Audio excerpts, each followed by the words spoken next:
নারী ক্ষমতায়ন আর আর্থিক সচ্ছলতা একটি সমৃদ্ধ আগামীর মূল চাবিকাঠি। প্রান্তিক জনগোষ্ঠীর কাছে আধুনিক ব্যাংকিং সেবা পৌঁছে দিতে ব্যাংক এশিয়া বদ্ধপরিকর। আর্থিক অন্তর্ভুক্তির এই লক্ষ্য নিয়ে সেপ্টেম্বর থেকে নভেম্বর 2025 পর্যন্ত ব্যাংক এশিয়া দেশ জুড়ে 91টি বিশেষ আর্থিক সাক্ষরতা কর্মশালা আয়োজন করেছে। গ্রামীণ ও পিছিয়ে পড়া জনপদের নারীদের ব্যাংকিং সেবার মূলধারায় যুক্ত করাই ছিল আমাদের প্রধান উদ্দেশ্য।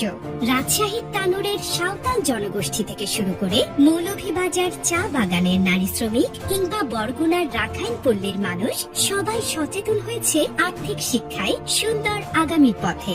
এই কর্মশালা বগুড়ার তাঁত শিল্পের উদ্যোক্তা, মুন্সিগঞ্জের শীতলপাটি ক্লাস্টারের কারিগর আর জামালপুর ও পিরোজপুরের কৃষক ভাই বোনদের মাঝে পৌঁছে দিয়েছে সঞ্চয় ও ঋণের সঠিক ধারণা। ঢাকার নারী উদ্যোক্তা থেকে শুরু করে কুমিল্লার রেমিটেন্স গ্রহণকারী নারীরাও আজ জানতে পারছেন ডিজিটাল লেনদেনের নিরাপত্তা সম্পর্কে।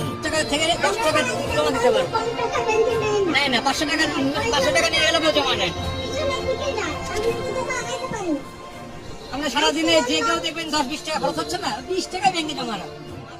এজেন্ট ব্যাংকিং এর মাধ্যমে সঞ্চয়, নারী বান্ধব ঋণ সুবিধা এবং মাসিক সঞ্চয় স্কিমের মতো বিষয়গুলোর তথ্য তাদের সক্ষমতাকে বাড়িয়ে দিচ্ছে। প্রতিটি নারী এখন আত্মবিশ্বাসের সাথে নিজস্ব আর্থিক সিদ্ধান্ত নিতে সক্ষম।